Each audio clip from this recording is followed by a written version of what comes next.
logged in, and then you'll be able to vote on these questions as we move throughout the presentation. So we're just going to dive right in so everybody has a chance to use Poll Everywhere to see if it's working. So, okay, here is our first question. Do you guys have snow on the ground right now? Oh, shoot, I forgot to clear out our answers from yesterday. Well, you can see everyone's answers from yesterday, and this should be live. So we should be getting answers coming in here as you guys are voting. There we go. We see some no snow at all is increasing in the amounts of what everybody's seeing. You know, after those really warm temperatures, at least that we had in Colby yesterday, the amount of snow that we have on the ground is really decreasing. So what you can see, this function here allows us to see automatically what you guys' responses are, and that will kind of help direct some of the presentations that we're doing. So, okay, everybody's getting logged in and getting answers here. Good deal. All right, so we're going to go ahead and move right forward. If you are needing CCA credits, what I'm going to ask you to do is to please email me at the beginning and the end of the session. Basically, logging in at the beginning lets me know that you are here at the beginning, and sending the email at the end allows me to know that you have logged out. No different than if we were sitting in a room and you would sign in and sign out. Please put your name and your CCA number in the subject line. That way I have all of that information, so it's easy to get our list together to move forward on that. Okay, I think with that, Chris, do you want to go from there? Sure. We'll go ahead and jump into things. And thanks, Jeannie, for covering all of that. Again, if you have questions, make sure you plug those into the Q&A box down here at the bottom, at least on the Zoom side of things, or on the YouTube side if you are following along on YouTube. We may be having a couple technical glitches on the YouTube side, but we're going to try to get through those and get them up and running. So we're going to go ahead, and I'd like to introduce Dr. Dorivar Ruiz Diaz. He is going to touch on the north central focus today of the soil fertility questions from the growers from the survey. Dr. Ruiz Diaz's program in soil fertility and nutrient management emphasizes applied field experiments to develop efficient, cost-effective, and environmentally sound nutrient management practices for agronomic crop production in Kansas. Areas of interest for Dorivar include the efficient use of fertilizers, soil test interpretations and fertilizer recommendations, land application of manure, biosolids, with emphasis on crop available nitrogen. He also assesses environmental risks associated with nutrient management and tillage. Quite a few of you have probably been on several programs that Dorivar has been involved with over the years, so we appreciate him joining us today. So turn it over to Dorivar.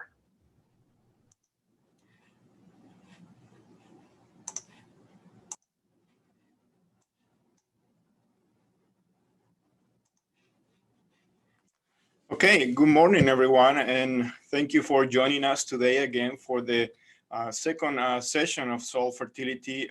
Again, like Chris mentioned, we developed some of these topics based on feedback from all of you. We got a lot of good questions and ideas, so we really want to keep these topics based on essentially based on questions, which is what we wanted to do. And again, we split the sessions yesterday, focus a little bit more on the questions we got from the Northwest part. And today we'll focus a little bit more on what we got from the North Central and Central part of the state. Again, just to remind everybody, as you have any questions related to what we're talking about today or any other soil fertility questions, please put it in the chat or in the questions section in Zoom. We'll make sure and leave enough time at the end. That's the idea really with this webinar, is to try and get a little bit more of the questions from the group. So please don't hesitate to do that as we are moving forward in the presentation. Okay, so today we'll talk about some of these questions that we got again from the survey, and we basically group some of these in different topics. One of the questions we got was about soil samples and when to collect those, and we'll touch briefly on that. A lot of questions on sorghum fertility, especially for top yields, and I think there's obviously a lot of interest on sorghum coming this season, good grain prices and so on, and I think there's potential there for sure. And then several questions on pH. So we'll spend some time on this, not just what happening for in terms of pH in no-till systems, but also target pH and where that's that benefit in terms of yield potential and return to investment. Also, a lot of questions on sulfur, and this is becoming, of course, more of an issue for us in Kansas, and so we do have some recent data that we'll share with you as well today. Also, potassium, we'll just touch a little bit on this, specifically on high testing, and potassium, of course, is a limiting factor, especially in the east part of the state, where we do tend to have lower soil testing potassium. But there's also a lot of questions about availability of that potassium and whether or not we need to be thinking about potassium application. So we did have some studies on this last year, and I'll share some of that with you as well. Okay, so to go ahead and start with the soil samples, and we do have a lot of data and comparisons of different nutrients for this particular topic, but I just wanted to simply put this in a couple main categories: immobile nutrients and then the mobile nutrients. And mobile nutrients will be obviously your nitrogen, nitrate, nitrogen, sulfur, and chloride. And then the immobile nutrients, pK, zinc, pH, which is typically the main ones that we tend to look in surface samples. 0 to 6 inches is typically what we'll be collecting these nutrients. And now in the mobile nutrients, obviously you want to look at profiles. So typically the recommendation there will be ideally up to 24-inch sampling depth. So it's a little bit different situation for these two groups. And in the first case, in the case of immobile nutrients, we typically tend to have more flexibility in terms of time to collect those samples. Oftentimes we tend to find times of the year where obviously we don't have any crops growing, a little bit slower time. And so after harvest in the fall or in the spring usually tends to be the most popular time for sampling. And again, that's appropriate. So again, we do have flexibility. The key here is obviously we want to be consistent, especially as we're developing history for those fields. Now, one thing that we saw last year, and I think maybe some of the questions came from that, last year we have a dry conditions in late summer, early fall, and that was a challenge. And Ken, I think in at least some of the data that I see, there was some effect on some nutrients and also on pH. And so some nutrients like potassium in particular, and also at some level phosphorus can be affected by very dry conditions. And so I think we saw some of that last year, very dry conditions, soil samples that were collected. We didn't have that cycling back of nutrients in the case of potassium. We also tend to have a little bit of salt accumulation near the surface when we have dry soils, and that usually tends to drive that pH a little bit lower. So keep that in mind if you're looking at some of your soil test results from last fall, and you're seeing some numbers that may be a little bit lower than historical values. Keep that in mind. That it's possible that we are seeing just the effect of that dry conditions last year. Now switching to the mobile nutrients and focusing specifically on nitrogen and sulfur. One of the key factors here is that nitrogen and sulfur, they are very similar in the sense that they are basically affected by microbial activity and mineralization. And so this is a key point. Because essentially once you have microbial activity and a lot of mineralization going on, obviously it's going to be affecting these two nutrients.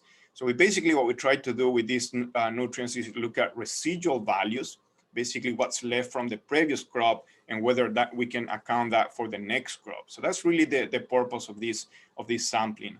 And so keep that in mind. And so that means basically we want to collect those samples before spring warm up, okay? Once you have some of that microbial activity kicking in the spring, obviously we're going to have some accumulation, and then we are confounding the effect of organic matter supply combined basically with what's in the profile. So we want to keep those separate. So typically, again, late fall, winter months, early spring are good times for some of these profile nutrients. Now, one of the things I want to emphasize, and I always get this question is, we really want to avoid any sampling shortly after fertilizer application. And this is often a challenge, especially with nitrogen. Perhaps we already apply some nitrogen to the wheat crop, and we want to go and collect more samples before top dressing. And that's a little bit difficult to interpret that results, because remember, we are really analyzing nitrate. And so if you are putting urea, for example, a lot of that will be primarily in the ammonium form. So you're not capturing that nitrogen fraction. So it's very difficult to interpret that results if we are collecting samples after fertilizer application. Same thing with phosphorus and other nutrients, because obviously we do have a peak in available soluble nutrients that is not really reflecting that soil test. So again, a few key things, but this is the way I will definitely approach sampling time and look at those two different group of nutrients and keep that in mind. Okay, so we'll use the survey just to start here. I wanted to spend a little bit more time on sorghum again, and so we got a lot of questions on this. So I wanted to see what you guys see in terms of yields and kind of your average. There's a lot of questions about top yields. Can we push yields much higher in sorghum? And so just to get an idea of this group in particular, what you guys are seeing. Okay.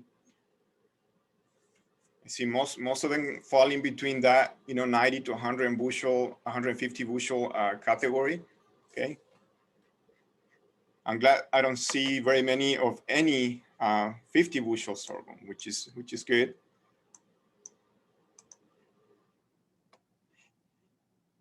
Okay, I don't see any 150 yields above 150 bushel. Okay, so this is good. This gives us again an idea of this group, what you guys are seeing, and what kind of range are typically the sorghum yields.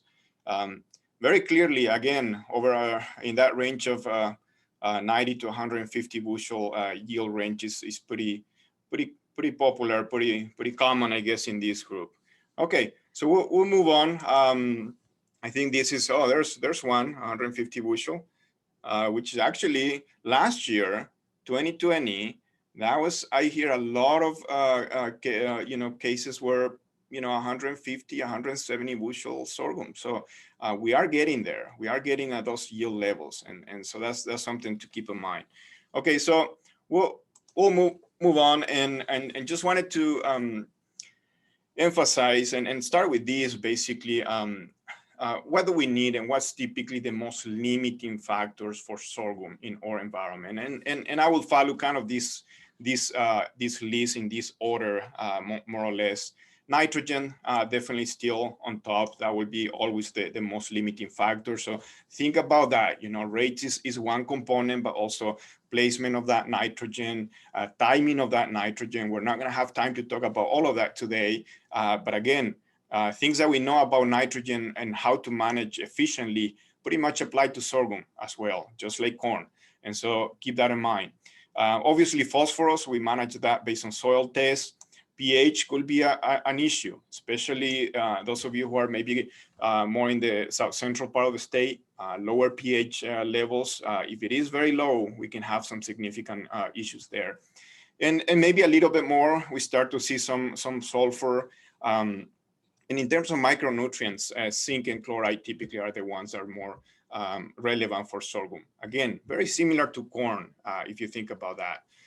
And so just to put a little bit in perspective, and I appreciate the feedback in terms of yield range that you guys are seeing, but I just went last night and looked at our yield contest from 2020, just to see where we are in terms of yield potential for sorghum. And this is for Kansas dry land yields 170 to 190 bushel last year, sorghum. And I was very glad to see actually Kansas ranking pretty frequently in the top 3 in terms of yields among at the national level. So anyways, again, this is just give us a reference. I think you also give us an indication that the genetics is there, the potential is there. And so we obviously have many factors here in terms of management. Fertility is one component, which we basically we're gonna touch today. But again, there's potential. Unfortunately, also we have to be, we have to be realistic. Where are we putting this sorghum? Is there really a real potential to reach those, or it is really a little bit more marginal fields where maybe that yield potential is not necessarily high? And so those are things that we need to keep in mind. But then going back to those yield levels and what are going to be the nitrogen and P demands compared to corn, actually will tend to be very similar in terms of demands that we'll see in corn as well. Okay, so keep that in mind in terms of nutrient uptake by sorghum, especially nitrogen, P and K. Those are just about the same as corn. Okay, and so that's one thing to keep in mind. Like I say, we always tend to be a little bit. Sorghum is a very flexible crop. It usually tends to be more tolerant to management issues and soils and so on. But at the same time, also the nutrient demands will be high for those high yield environments.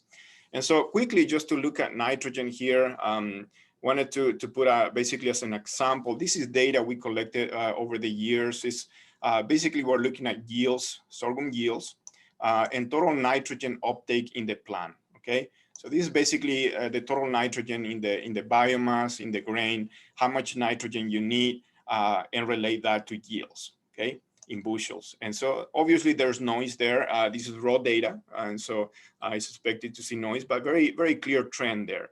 And so if you look at just a scenario here, if we're getting 150 bushel or expecting 150 bushel yield sorghum, that will need somewhere around 230 pounds of nitrogen, total uptake, okay? And so that's sounds like a lot, right? But again, remember, this is the total nitrogen needs. Obviously, a lot of that's coming from the soil. And so we can go through that quickly here just to put a little bit in perspective. And I use some default numbers. This tends to be kind of maybe a little bit on the low side for many of you. If you have an organic matter level of about 2%, that will give us about 40 pounds of nitrogen, okay? Previous crops, assuming it's soybeans, that will another 40 pounds.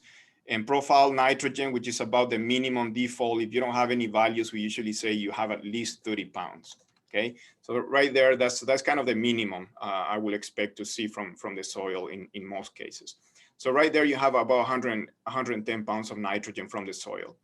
So again, a quick calculation there. That means we'll need somewhere around 120 pounds of nitrogen applied with fertilizer to meet the demands of 150 bushel sorghum. That's pretty much the same that you will get also for corn. So that relationship is very similar. In other words, we're talking about those higher yield environments. We do have that requirements in terms of nutrient that we have to meet. Again, very similar to corn. Other things in terms of sorghum, one thing that we've done a lot, this is average of 16 locations, all pretty much mostly in the north central and central part of the state in terms of chloride. We do tend to see some good responses there.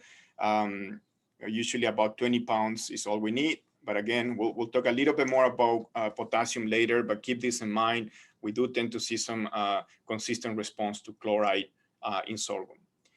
What about zinc? This is another one that I mentioned. Similar to corn, also very, is one of the crops that will tend to respond the most to zinc application. And this is just a half pound of 2x2 zinc apply. Soil test zinc about 0.6, okay? So it is efficient. Again, we tend to see that yield response to zinc application in this case with the starter fertilizer. And so again, also a crop that can respond to zinc, but again, pretty much based on soil test. So we need to watch that very closely. Okay, so we'll switch to pH and specifically no-till pH. This is, many of you have seen this before. This is data from actually from Mitchell County that we collected a couple locations looking at no-till and pH stratification.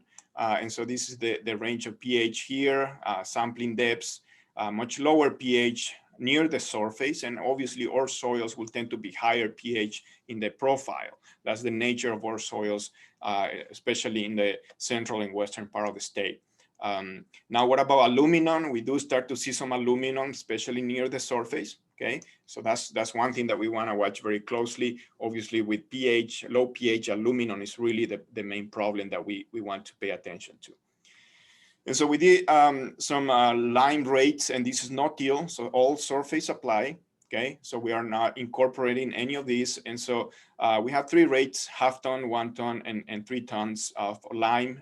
This was pale lime, which was easier for us to apply and have access to that. And so in terms of increasing pH, we saw basically roughly about 1 unit increase with the 1 ton and close to 2 units increase with the 3 ton rate. So if you think about the pH where we are here with the 1 unit increase, we were getting to about 6 or close to 7 actually with the 1 and 3 ton of lime application. But again, so this is in the profile. Where is that change in pH is happening? Primarily in the upper 3 inches. Okay, so we are not incorporating that lime, leaving the surface. We're really affecting the pH pretty much in the upper 3 inches. So this is pretty important, which again, for the conditions we have in no-till, again, where we have the problem near the surface, obviously that's pretty much all we need to worry about. So I think this is pretty much solving the problem of that low pH in the upper 3 inch or so. Okay. Now, what about yields? And that's the main question. We followed this over 3 years, rotation of wheat, corn, and soybean in that order. So the line was applied in the summer, pretty much before wheat. We didn't see really any yield response there. In corn, we saw a small increase pretty much with a half ton. And so that pretty much captured that yield there. And soybean tends to be more sensitive. And so we needed about 1 ton to really capture the full yield potential there. Still very small yield increases. And so that's one of the things that it's a little bit of a question, right? And the economics and is something to keep in mind. We have to be thinking about this a little bit differently, especially looking at these small increases. And so that was one of the main things. We saw basically a small increase in yields, but the economics of lime in general, I think we have to keep in mind that this is really a multi-year management. And so when is going to be the next time you need to go back and apply lime at these fields? I would say at least 8 to 10 years, more likely in most of our medium fine texture soils. And so again, it's really multiple years and multiple crops. And so that economics a little bit different from that standpoint. In no-till, we see that, the upper 3 inch is really where we are affecting pH. So we need to keep that in mind also for application rates. And so if you are, if you think you have some low pH problems, I will strongly recommend going back and collecting 0 to 3 inches and develop recommendations based on that, because again, that's all we are affecting really with lime application on the surface. And so there are other factors, what happened to herbicide efficacy in no-till systems, and those are, obviously we didn't look at any of that. Also, we did look at things like microbial population and activity with more, in no-till, higher organic matter and soil health. Obviously, optimum pH is also a factor that can affect microbial activity. And we were actually able to measure some of these. We did work with Chuck Rice or soil microbiologists on this, and we did saw some activity from pH and lime application on microbial activity. Obviously, the main factor typically is organic matter. Okay, so higher organic matter obviously is going to be the main factor for microbial activity in general in the soil. There's also the question of physical properties with the calcium application, which is something that we didn't evaluate, but it's a valid point also. Can that calcium maybe help with structure and infiltration? And those are obviously potential benefits from calcium application. The one question specifically we got in the survey, and I thought that was a very good point, is, okay, so what is that target pH where we need to be to get close to 100% of yield potential? And the question, the comment in the survey said that we probably need to be to about 6.8, maybe closer to 7. And most of the data we see in Kansas is that we don't need necessarily to be to that level of pH. I think we capture most of the yield and pretty close, like in this example, pretty close to 100% of yield potential when you get to about 6.4, 6.5, okay? And so most situations, typically we wanna keep at least that range of 6 to 6.4. Economically, in my opinion, there's no need to go higher than 6.4. Of course, if you're thinking about long-term, it makes sense. If you don't wanna come back when I wait, you know, obviously gonna take longer. If we're going to 6.6 or 6.8, it's gonna take longer for that pH to come back down. So that's something to keep in mind as well. But in the short and medium term, there's really not gonna be any benefit in terms of going above 6.4, okay? One of the things also that I want to emphasize is that we see huge variability in pH in the field. And a lot of times when we start to see this problem is really when somebody's doing grid sampling, and suddenly we start to see some of these really low pH areas, things that we didn't notice before, even in our uniform soil. So I think that's something to keep in mind. I think we do see a lot of that situation. And so a lot of times we'll have to be variable rate application to really make sense and capture any potential benefit and return to investment. Okay, so switching quickly to sulfur. This is data from one of my students, Chris Weber, working on this. We have 24 locations the last couple years, different, pretty much across the state. And so I just look at couple locations, contrasting sites, where we do see some differences. And one of the things we evaluated was source of sulfur before planting in wheat. Okay, so this is 10 pounds of sulfur before drilling in the fall. We have ammonium sulfate, elemental sulfur, and we also included MESC, which is essentially 50% sulfate and 50% elemental sulfur. So the elemental sulfur, we tend to see a little bit of lower yields in some cases, not all the cases. And I would think from that 24 locations, maybe there was 4 or 5 locations where we saw these. Most situations, again, really not a big difference. And so keep this in mind. One of the challenges with elemental sulfur is that we do need time for that sulfur to oxidize and become available. So drier environments, obviously in central and western Kansas, winter months, we don't get a lot of precipitation, but also temperature, of course, is low. So potential for oxidation tends to be much lower. So in this kind of situation, fall apply pre-plant for wheat, elemental sulfur may not be the best option. This is black leaf, the same locations, and so just kind of showing similar trends. Again, some of these were not statistically significant, but we do see some trends in mean values. And so again, in terms of sources for sulfur, dry environments and low temperature obviously will slow down that oxidation. This is a microbial driven process, so we have to keep that in mind. However, I don't want to also indicate that elemental sulfur is not a good option. If we're thinking about using elemental sulfur in the long term and we are doing regular application of elemental sulfur, actually works pretty well, especially because it's providing some residual sulfur over time. And I see this in many cases, many guys who are doing applications of elemental sulfur regularly, small amounts, is basically providing that supply of sulfur pretty regularly. So it's just a matter of what kind of system we have, what kind of program we have for managing sulfur. The other thing too is that we are seeing a lot of developments in terms of fertilizer technology. And I know for sure there are some new fertilizers looking at smaller particle size for elemental sulfur, and those are actually oxidizing much faster. So again, keep that in mind as well. Elemental sulfur, I think it has a place and actually could be even better in some of those soils that maybe has potential for leaching and so on, especially for corn. So again, it's just a matter of where we are putting some of these different sources. Rescue application of sulfur in wheat. This is something that we tend to see. Last year, I saw several, many of the county agents sent some pictures as well. And it's not uncommon, you know, green up and we start to see some yellow colors. This one situation where we have that problem and basically went back and do an application and tried to basically do a rescue application. You can very clearly see the plots where we applied the sulfur. these 10 days after application. We did get some rain in this case, of course, so that's helping to incorporate that sulfur and make it available.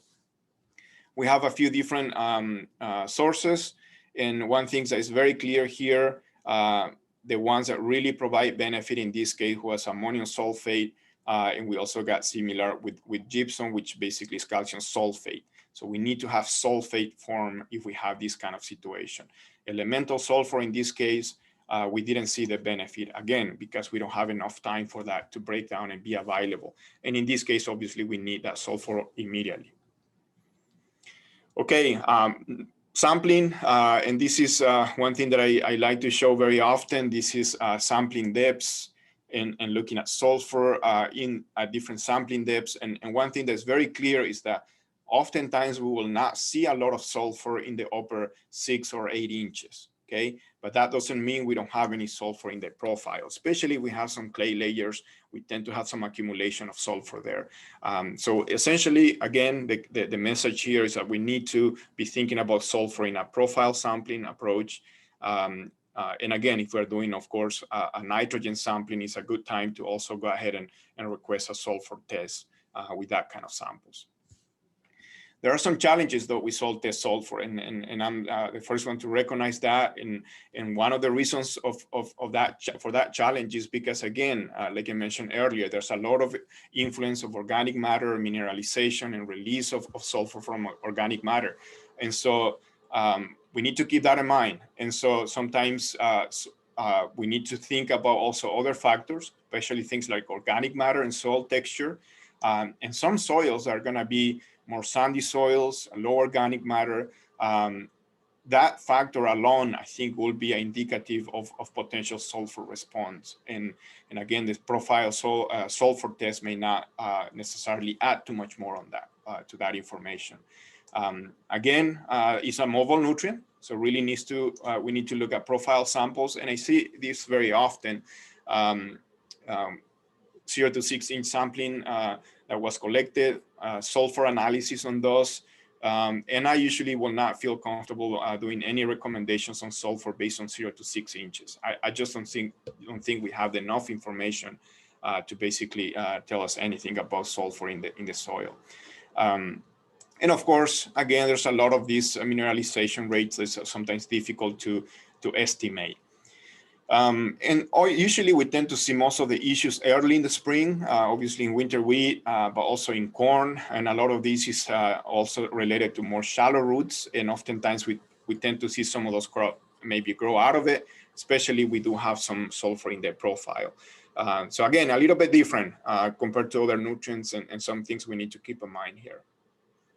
Okay, this is from the last couple of years in corn, just looking at multiple locations, and we have other treatments here, but just wanted to include UAN, 180 pounds of nitrogen, and 50 pounds of sulfur applied with acetyl sulfate.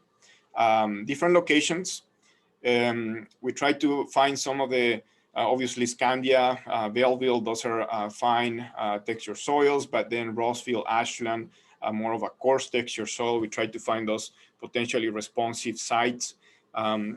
We do see a yield, average yield difference here for Scandia, Ashland, and Rossville.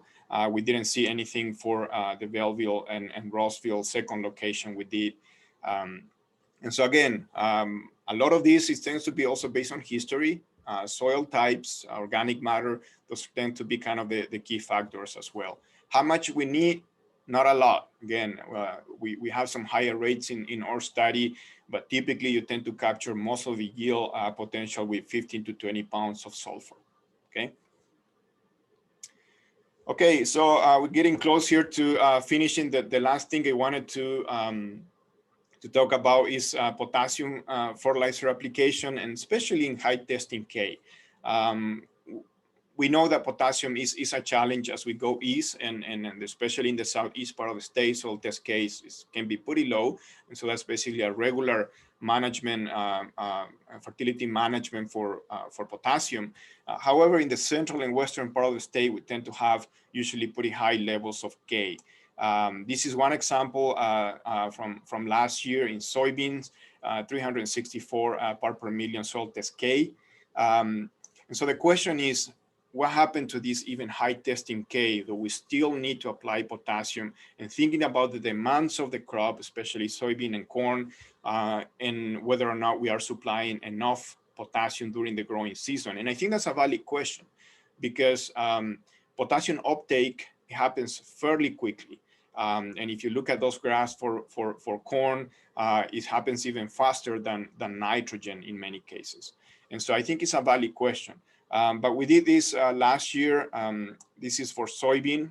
We have a control. Basically, we know potassium application at 50 pounds incorporated before planting, 100 pounds of K. And then we also have 80 pounds of phosphorus. In this case, was a little bit lower testing phosphorus. And the main benefit in this case obviously came from that phosphorus application. We really didn't see anything from the potassium application. And we did this in soybeans. Soybean tends to be one of the most responsive crops and actually high demands for potassium per bushel. And so that's one of the reasons we started with soybeans. But again, essentially the message here is that with those high testing, we are not really seeing that additional benefit from K application. And again, this is soybean. Critical values that we're using right now is 130 part per million. And so I think we are okay there. I think as long as we are above that value, we are not really seeing any yield benefits. And so that's something to keep in mind. I think there are some situations, and I know some states actually have higher critical values. And I think there are some situations we probably need to keep a little bit higher. But again, for most of our soil, central and western Kansas, always going to be, 200, 300 part per million or higher is not going to be uncommon. And so soybean is a big user of K per bushel. That's something to keep in mind. And as we are growing more soybean in the central part of the state in particular, it is something to keep an eye on, because obviously we are removing quite a bit of K, especially with soybeans in the rotation.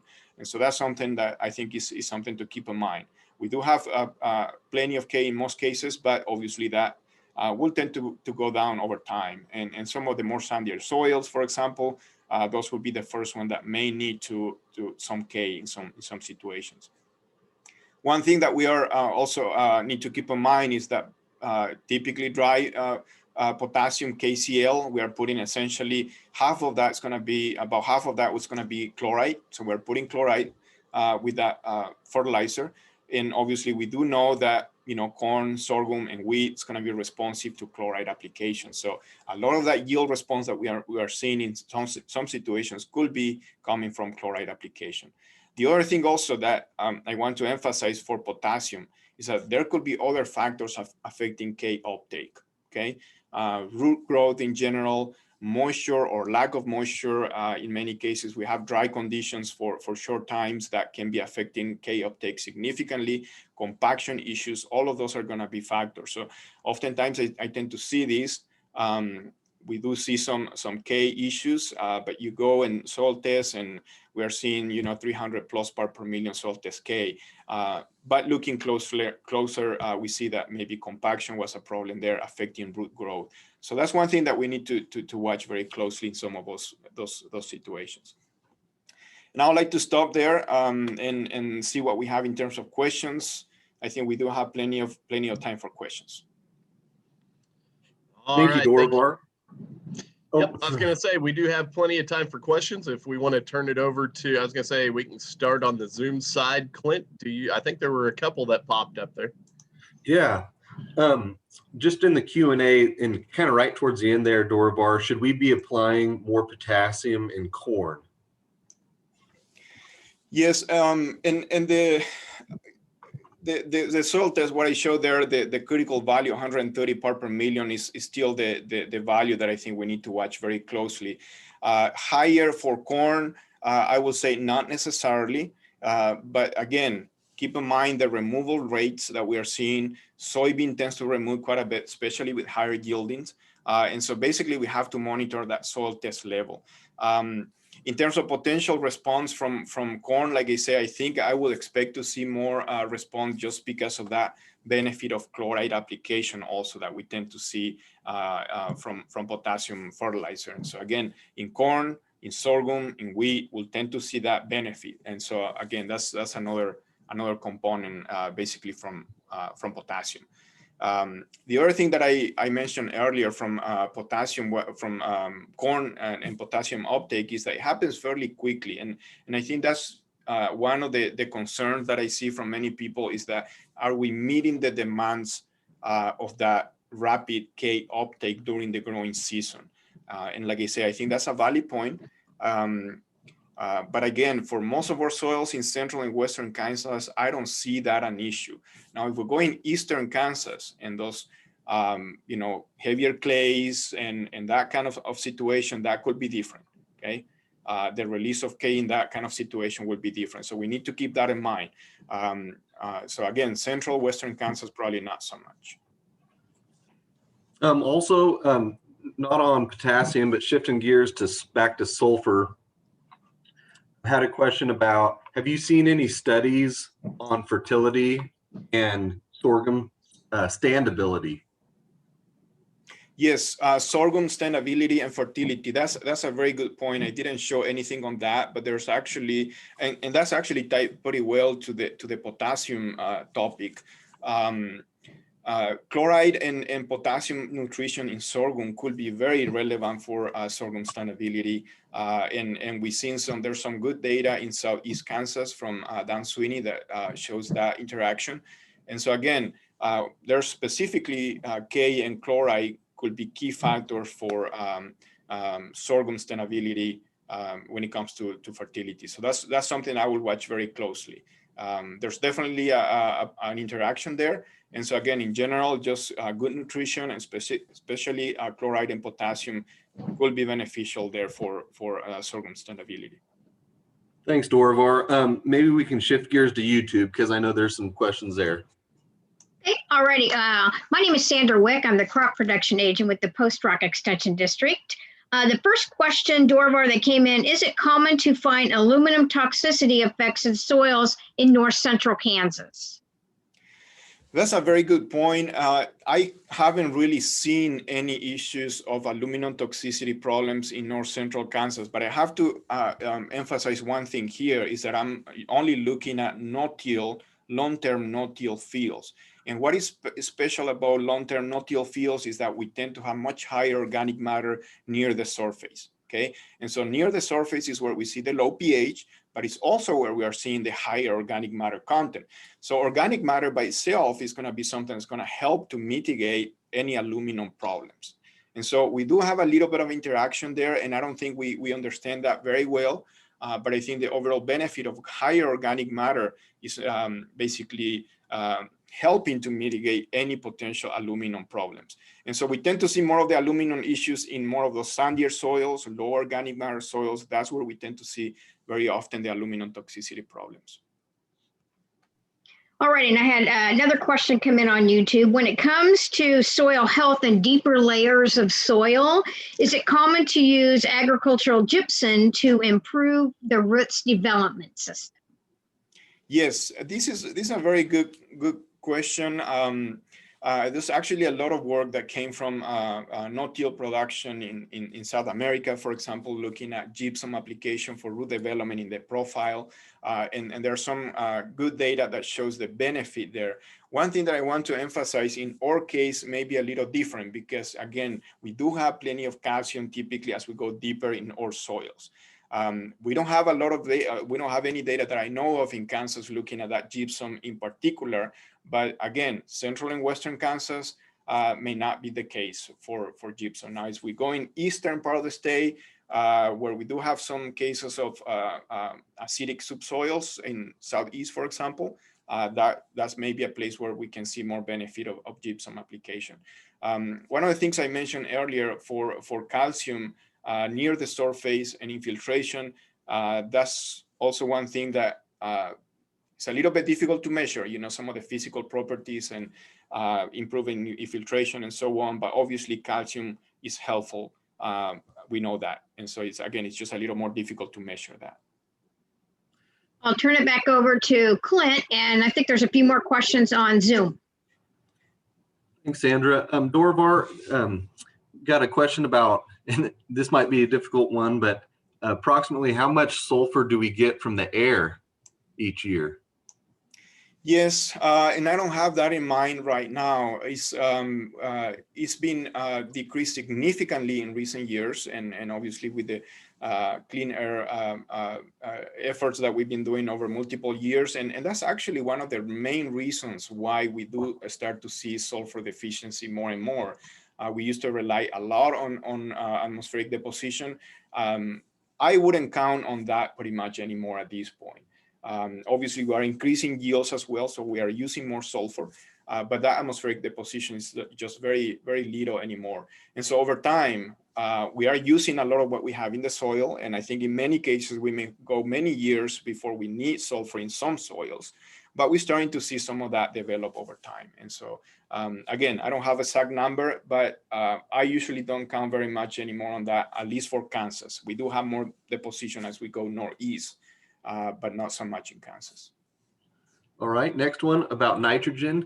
Applying nitrogen before tassel on corn, should we be doing it sooner than at tassel? Yes, nitrogen in corn, later application, we've done some studies looking at split application as late as tassel, and yes, we should be doing obviously before, ideally, and a lot of this is a logistic question. You know, can we do that late application or not? Obviously, with irrigated systems, we do have the flexibility to do spoon feeding. We do see a lot of benefit in our study, especially in situations where we may have some potential losses, or if we see in higher yield potential where maybe we can go and apply additional nitrogen, we do see benefit as late as tassel. And so the key point here is that, especially with the new hybrids, I think we can go pretty late with nitrogen application and still see the benefit. We have a much bigger window, and that's a good thing, because if we're thinking about some in-season application, we can go pretty late and still get the benefit. And so that's what we saw from our corn studies on late applications. Excellent. Next one is actually regarding chloride. How many years would a 30-pound application of potassium chloride benefit the soil? Yes, this is a very good question.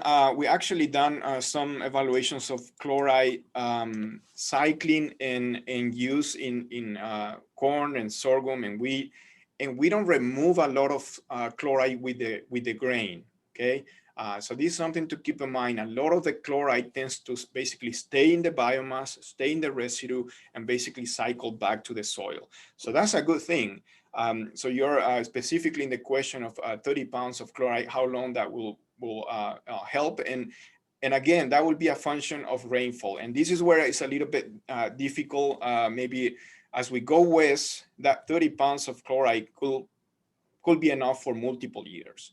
But now if we are more in the central, in the Salina corridor area, for example, we may need to do chloride applications more frequently, even for every crop, especially corn, sorghum, and wheat, because we're going to have some leaching. We do have enough rainfall to basically leach that chloride. It's a mobile nutrient. And so, again, that's the key there. As we go west, drier conditions, dry land environments, I think we can fix that issue for multiple years with 30 pounds. And I think that's where we see less response to chloride as we go west. There's a lot of work from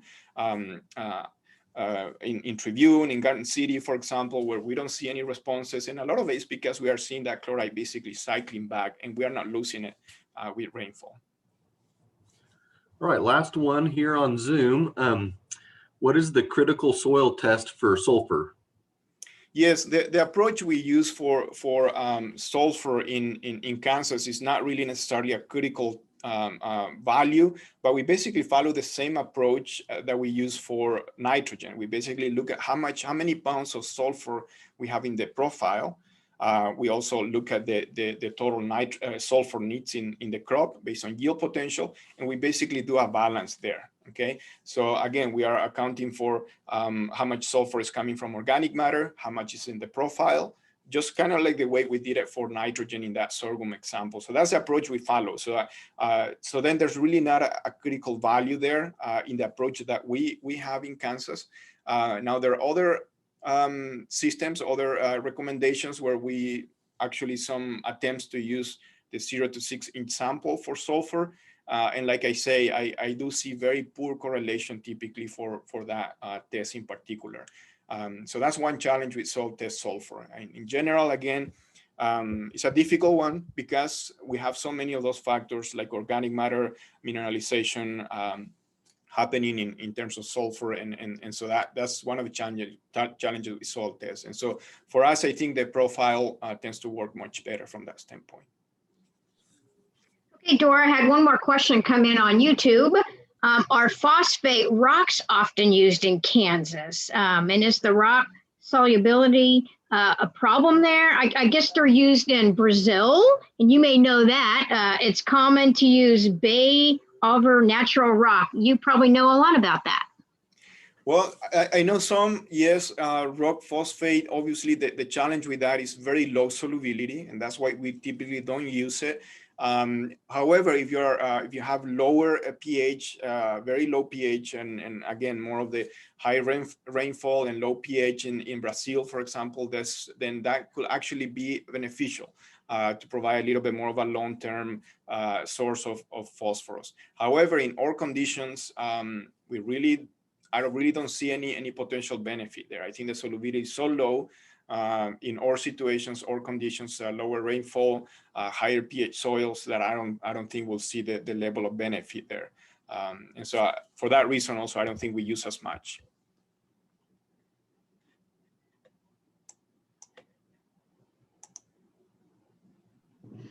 All right. I think those are, I think we had one more, Clint, pop up in the chat. Where would you be able to locate all the fertilizer of potassium and phosphorus before planting for all the needs in an irrigation system? Is that possible? Yes, and we did talk a little bit about that yesterday with the placement, fertilizer placement in corn irrigated systems. And I know many producers that basically do 100% of their fertility with a planter. However, here the key point is really we have to keep that separation from the seed. Okay, and so salt damage will be a potential issue there. So, but if we can do something like 2x2 or using liquid dribble on the surface, of course, away from the seed, we can put 100% of the needs usually without problems. Now, when we are going to pop up in furrow, then that's where we are limited with rates. And so the answer is yes, we should be able to do that. A lot of it also goes back to logistics. Okay, you have many acres. Many people don't like to mess with fertilizer at that point, especially large amounts of fertilizer. And so that's always a challenge. One more sneak in here, Dorivar, on Zoom. And I think you touched on this yesterday, but at what soil test level would you start to use zinc fertilizer? Yes, our recommendation right now says 1 part per million. However, what we've been doing is that we see that really you start to see more of a consistent yield benefit once you get to about 0.7 or lower. And so I do get usually some of these cases where guys are seeing, 0.8, 0.9 part per million, and based on the economics and the system that you have, I will usually say, you can probably wait, a year or two before you apply zinc. Because again, in terms of consistent yield benefit, you get 0.7 and lower, that's where we really see consistent yield benefits. But the critical value we use is 1 part per million.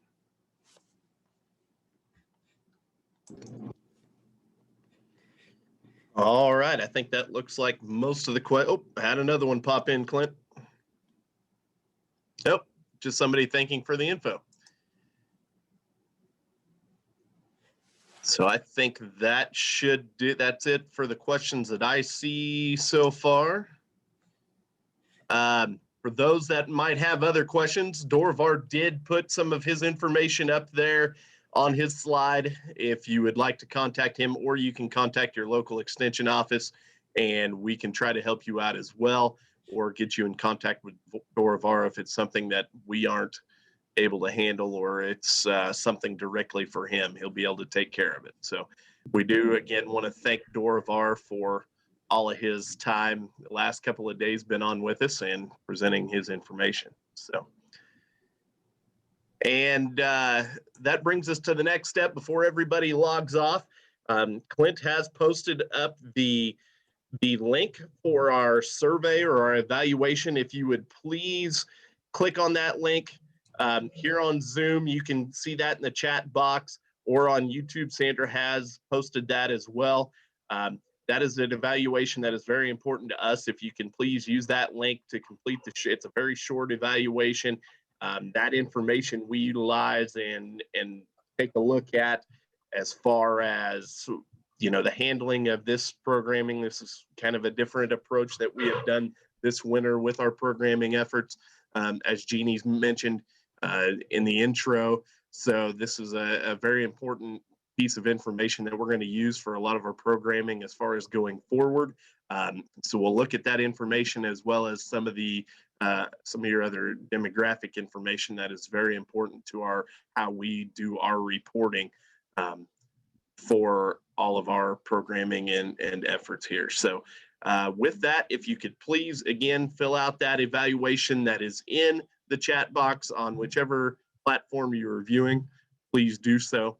You can also see on the screen, don't forget, next week, join us for our next 2 sessions coming up on Tuesday and Wednesday: weed management and the pesky Palmer amaranth.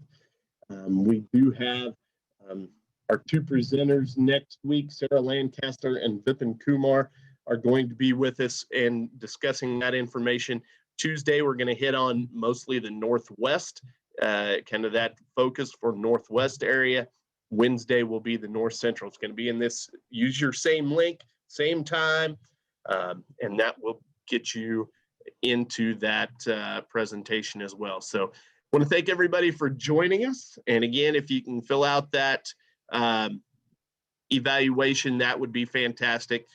If you are getting CCA credits and you need to sign out, please see the email jfalkjones@ksu.edu. Send that email to Jeannie that you are signing out to receive your CCA credit. And with no other questions, I believe that's going to do it for us here today. Again, thanks for joining us, and we will hopefully see everybody next week.